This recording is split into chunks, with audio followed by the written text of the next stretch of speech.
तो बच्चों आज इस वीडियो में हम समझेंगे एनर्जी ऑफ एक्टिवेशन। क्या समझेंगे? Energy of activation. कि एनर्जी ऑफ एक्टिवेशन हमने एंजाइम चैप्टर में पढ़ा था। हमने पढ़ा था कि भाई एंजाइम जो है,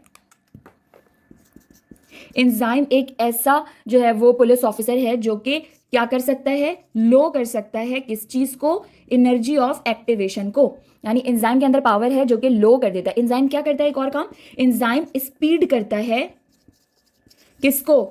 केमिकल रिएक्शन को जो कि हमारी बॉडी के अंदर हो रहे हैं। लेकिन ये लोअर करता है, स्पीड अप करता है केमिकल रिएक्शन को bye lowering the energy of activation. अब हम समझेंगे एनर्जी ऑफ एक्टिवेशन है क्या। आप लोगों की बुक की जुबान में जो लिखा हुआ है वो तो समझ में आने वाले हैं नहीं। एनर्जी ऑफ एक्टिवेशन को ऐसे समझो कि मुझे ना एक बंदा है, वो मुझे बहुत बुरा लगता है, ठीक है, आई हेट, मुझे नफरत है इससे, लेकिन मैं इसका कुछ बिगाड़ नहीं सकती। तो मैं अपने ना दिमागी में इसको ऐसे दिल चाहता है कि एक माचिस का डब्बा लूँ, उसमें से तीली निकालूं, जलाऊं, चिंगारी बनाऊं और इसको उड़ा दूं। तो मुझे क्या चाहिए इस सब चीज़ों के लिए? मुझे इतनी सारी एनर्जी चाहिए कि सबसे पहले मैं एक मैच बॉक्स लूंगी, उसकी फिर तीली निकालूंगी, फिर उसके साइड में जो मसाला लगा हुआ होता है उससे उसको मैं फिर ऐसे करूंगी, तो मेरी क्या प्रोड्यूस होगी? फ्रिक्शन प्रोड्यूस होगी, और फिर कंबस्टन का प्रोसेस में मैं इसको जलाना चाहती हूँ। तो इतनी सारी चीज़ों के बजाय अगर इसको मुझे जलाना हो तो क्यों ना मैं अपनी ज़ुबान को अच्छे से शार्प कर लूँ और अपनी ज़ुबान से एक ऐसा जुमला बोलूँ कि मुझे इसको जलाना भी ना पड़े और ये पूरा जल जाए।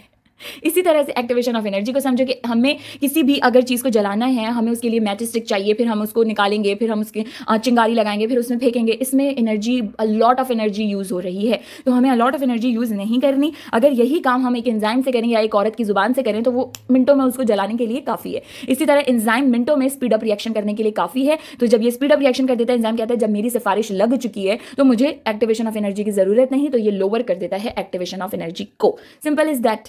सबसे पहली बात मैंने आप लोगों को बताया कि एंजाइम तो बायो कैटलिस्ट है ही है, और बायो कैटलिस्ट यानी जिंदगी गुजारने के लिए हमारे जिस्म के अंदर ये तोड़फोड़ करता है। अब ये तोड़फोड़ जो है यही केमिकल रिएक्शन है। अब ये केमिकल रिएक्शन कराता है और ये एक बायो कैटलिस्ट है, ठीक हो गया। इसके अलावा हमने पढ़ा कि ये लोअर कर देता है ये एंजाइम केमिकल रिएक्शन जो हमारे जिस्म में हर वक्त तोड़ फोड़ जोड़ तोड़, कोई चीज़ें बन रही हैं, कभी कोई चीज़ें टूट रही हैं, ये सारी हो तो रही हैं, और करवा कौन रहा है? एंजाइम। क्योंकि एंजाइम क्या है? बायो कैटलिस्ट है। मगर ये कैसे कराता है? ये केमिकल रिएक्शन को तो स्पीड करता है, लेकिन ये एनर्जी ऑफ एक्टिवेशन को लोअर कर देता है। अब इस सेक्शन में हम पढ़ेंगे कि lower of energy of activation ये कैसे करता है। और आप लोगों की महान बुक में एक ये जो ग्राफ है, ये हम समझेंगे कि ये जो इतना ड्रोना सा ग्राफ है, ये ही एक्टिवेशन ऑफ एनर्जी यानी एनर्जी ऑफ एक्टिवेशन को डिफाइन कर रहा है। मगर कैसे? ठीक हो गया। लोअर तो हो गई एक्टिवेशन ऑफ एनर्जी, लेकिन एंजाइम ने जो मेरा रिएक्टेंट मॉलिक्यूल है उसको इस काबिल कर दिया। जैसे आप लोग गए किसी बेगाने की शादी में और बिरयानी खुल गई, ठीक है, खाना खुल गया, आप खाने गए, आपने इतना बिरयानी खा लिया, अपनी औकात से भी ज़्यादा बिरयानी खा के आप लोग निकल गए। होगा क्या? आप लोगों के पेट में जगह हो जाएगी ख़त्म, ठीक है। जाहिर सी बात है, जब हम इतना खा लेंगे तो हम एक अनकंफर्टेबल स्टेट में आ जाएंगे, ठीक है। कौन सी? अनस्टेबल कंडीशन में आ जाएंगे, हिलते डुलते रहेंगे और सिर्फ वॉशरूम की तरफ हमारी नज़र होगी। तो अनस्टेबल कंडीशन में आना ही ट्रांजिशन स्टेट कहलाता है। अब समझ लो कि ट्रांजिशन स्टेट क्या है।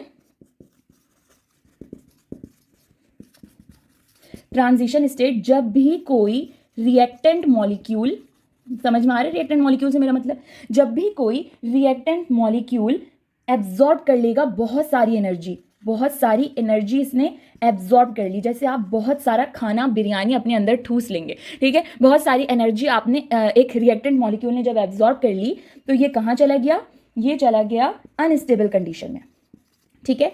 इतनी ज़्यादा एनर्जी लेकर ये कहाँ चला गया? अनस्टेबल कंडीशन में, और ये अनस्टेबल कंडीशन कहलाती है ट्रांजिशन स्टेट, ठीक है। तो सबसे पहले क्या होगा? सबसे पहले हम एनर्जी प्रोवाइड करेंगे और हमारे रिएक्टेंट मॉलिक्यूल इतनी एनर्जी एब्जॉर्ब करके वो ट्रांजिशन स्टेट पे चले जाएगा। यही कुछ एक्टिवेशन ऑफ एनर्जी में होता है। अब हम एक ग्राफ ड्रॉ करते हैं, ठीक है। इसको समझो, ये है एनर्जी वाली लाइन और यहाँ पर हमारा रिएक्शन प्रोग्रेस हो रहा है, ठीक हो गया। अच्छा, अब मैं यहाँ पर एक हिमालय का पहाड़ बनाने जा रही हूँ, ठीक है। ये हिमालय का पहाड़ हो गया। यहाँ पे खड़ा है रिएक्टेंट मॉलिक्यूल, मैंने कहा ना ये रिएक्टेंट मॉलिक्यूल है, तो ये रिएक्टेंट मॉलिक्यूल यहाँ पे खड़ा है, ठीक है। अब यहाँ से रिएक्शन जो है हमारा प्रोग्रेस होकर आगे जाएगा। ये रिएक्टेंट मॉलिक्यूल को यहाँ से यहाँ पहुँचाने के लिए क्या कोई एनर्जी चाहिए या ये खुद ही पहुंच जाएगा पलक झपकते? नहीं पहुंचेगा। हमें यहाँ से यहाँ इसको पहुंचाने के लिए एनर्जी चाहिए होगी। ये एनर्जी जो हमें चाहिए, ये एनर्जी कहलाती है energy of activation. Energy of activation यहाँ पर लगी तो ये बंदा यहाँ से यहाँ, अब आप खुद ही देख लो, अगर आप कोई पाकिस्तान टूर पे जाओ और कोई पहाड़ों पे चढ़ने का कुछ करो तो आप लोगों को यहाँ से पहाड़, ज़मीन से पहाड़ पर चढ़ने के लिए ताकत चाहिए, नीचे से ऊपर जाने के लिए सीढ़ियों पे भी ज़्यादा ताकत लगती है, लेकिन ऊपर से नीचे आने में ताकत नहीं लगती। यहाँ से ये यहाँ गया विदाउट एंजाइम। एंजाइम, देखो यही बात है, जब भी एक्टिवेशन ऑफ एनर्जी एंजाइम के बगैर होगी तो बहुत ज़्यादा लगेगी, लेकिन जब एंजाइम के साथ होगी तो कम लगेगी। एक्टिवेशन ऑफ एनर्जी यहाँ से यहाँ गई, एंजाइम मौजूद नहीं है, बहुत ज़्यादा लगी। अब यहाँ पहुँच के क्या हुआ मेरे भाइयों, औकात से ज़्यादा एनर्जी मिल गई, औकात से ज़्यादा खा लिया, तो कौन से कंडीशन में चले गए, अनस्टेबल कंडीशन में चले गए। अनस्टेबल कंडीशन में चले गए मतलब कौन सा स्टेट आ गया, ट्रांजिशन स्टेट। अब हम कहेंगे ये ट्रांजिशन स्टेट पे आ गया है विदाउट एंजाइम। से यहाँ तक जाने में कितनी ज्यादा एनर्जी यूज हुई, और ये वाली कंडीशन क्या कहला रही है, ट्रांजिशन स्टेट। मैंने ये दो डेफिनेशन आप लोगों को बताई जो कि मैंने आप लोगों को यहाँ पर ग्राफ से समझा दी। अच्छा, अब हम देखते हैं अपनी बुक की डायग्राम, ये वाली, इसको अब हम समझते हैं। ठीक है, ये वाली, अब हम अपनी बुक की ये वाली डायग्राम देखते हैं और अब हम इसको समझते हैं कि इसमें क्या हमें बताया गया है। तो बच्चों, ये जो मेरी यहाँ पर डायग्राम है जो हमारी बुक में दी हुई है कि इस तरह से कुछ बना हुआ है, इस चीज़ को मैं यहाँ पर समझाने आई हूँ। लेकिन इससे पहले मैंने आप लोगों को एनर्जी ऑफ एक्टिवेशन की डेफिनेशन बता दी कि एनर्जी ऑफ एक्टिवेशन हमारी वो एनर्जी है, एक मिनिमम अमाउंट ऑफ एनर्जी है जो कि हमें यूज़ होती है किसी भी रिएक्शन को कराने के लिए। लेकिन जब अगर एंजाइम के साथ वो यूज़ होगी तो वो हमें इतनी नन्ही सी चाहिए होगी, वो ज़रूरत ही नहीं उसकी हमें। जैसे आप लोग कोई भी काम सिफारिश पे कराते हो तो ज़्यादा आप लोगों को वहाँ जाके लाइनें नहीं लगानी पड़ती ना, लंबी लंबी, सिफारिश पे काम है, हो जाता है। तो इसी तरह जब एंजाइम के साथ एक्टिवेशन ऑफ एनर्जी होगी तो एंजाइम एक्टिवेशन एनर्जी को कहेगा, चचा जी आराम करिए, आपको इतना मेहनत करने की जरूरत नहीं, इतनी लंबी पीक पे जाने की जरूरत नहीं, मैं इसे आसान कर दूंगा। अब यहाँ जो रेड लाइन देख रहे हो तुम लोग, ये है हमारा एक्टिवेशन ऑफ एनर्जी, ये वाली चार्ट एनर्जी की है, और ये यहाँ पे रिएक्शन प्रोग्रेस हो रहा है। ये वाली जो चार्ट है, ये पीक आ रही है, इतनी बड़ी और ह्यूज पीक आ रही है जिसको मैंने खतरे के साइन रेड कलर से शो किया है।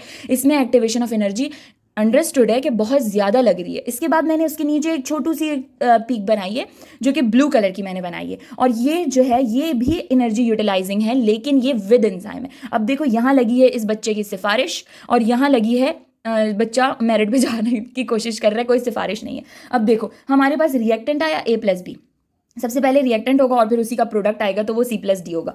तो सबसे पहले रिएक्टेंट आया, एनर्जी ऑफ एक्टिवेशन देखो कहाँ तक पहुंची, ये है विदाउट एंजाइम,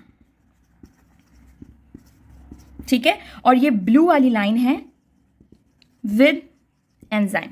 ठीक है, तो रिएक्शन स्टार्ट हुआ, देखा भाई एंजाइम है, आपकी सिफारिश है या नहीं है, उसने बोला भाई मेरी तो कोई सिफारिश नहीं है, जाओ ऊपर, विदाउट एंजाइम इतना बड़ा चक्कर घुमा कर आओ, फिर तुमको मिलेगा तुम्हारा प्रोडक्ट, मिलेगा प्रोडक्ट, पर बड़े मुश्किल रास्ते से मिलेगा।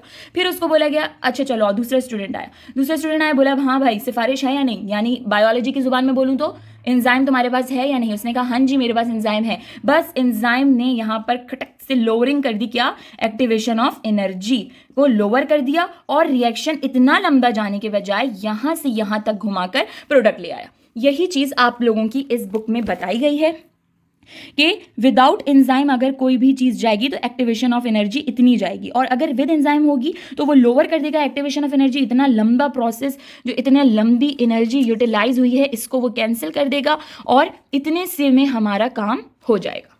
समझ आई मेरी बात? समझ आई तो वीडियो को लाइक करो इसी पॉइंट पर। और यहाँ पर हमें एनर्जी ऑफ एक्टिवेशन समझ आ गई इस वाले डायग्राम से भी, और ट्रांजिशन स्टेट क्या होता है हमने वो भी पढ़ लिया, कैसे एंजाइम लोअर करता है। आपके की पॉइंट पे लिखा हुआ है यहाँ पर कि एंजाइम जो है वो स्पीड अप करता है केमिकल रिएक्शन को bye lowering the energy of activation. तो किस तरह से एनर्जी ऑफ एक्टिवेशन लोअरिंग हो रही है मैंने आप लोगों को इस ग्राफ से बता दिया। अच्छा, अब इसी बात को हम जरा अपनी बॉडी की एग्जाम्पल से समझ लेंगे। तो आप लोग सब जानते हो इस चीज़ को, H2O2। ये H2O2 क्या है? ये एक टॉक्सिक कंपाउंड है, एक टॉक्सिक केमिकल है। ये हमारी बॉडी में अगर आ जाए तो इसकी टॉक्सिसिटी को हमें ख़त्म करना पड़ता है, जिसके लिए मौजूद है बॉडी में परऑक्सीजोम।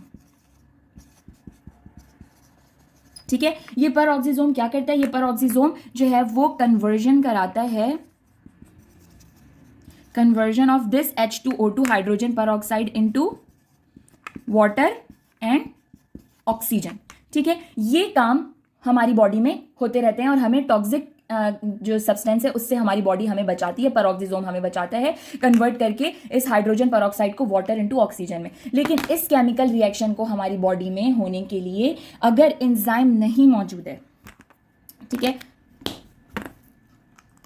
अगर एंजाइम मौजूद नहीं है, अगर ये काम विदाउट एंजाइम हो रहा है, तो हमें जो एनर्जी इस प्रोसेस को करवाने के लिए चाहिए, तो वो हमें चाहिए होगी, जैसे H2O2 पेरोक्सिसोम में रिएक्ट हो रहा है, वाटर बन रहा है और ऑक्सीजन बन रहा है। ये जो है ये हमारे बॉडी के लिए अच्छे हैं, ये हमारी बॉडी के लिए अच्छा नहीं है। इन दोनों को ख़त्म करवाने के लिए कौन काम कर रहा है?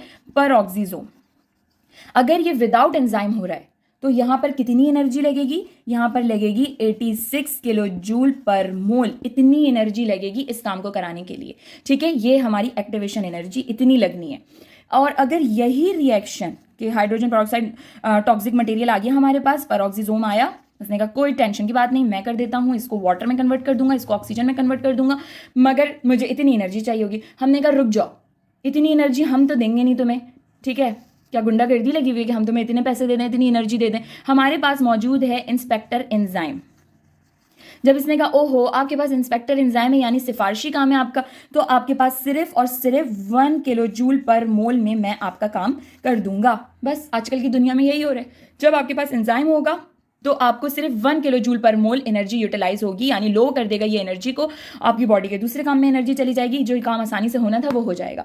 लेकिन अगर यही काम आप एंजाइम के बगैर करना चाहेंगे तो आपकी इस प्रोसेस में 86 किलो जूल पर मोल एनर्जी यूटिलाइज होगी। ये मैंने आपको एग्जाम्पल दे दी आपकी बॉडी से, और मैंने आप लोगों को पूरा फंक्शन एक्टिवेशन ऑफ एनर्जी का समझा दिया।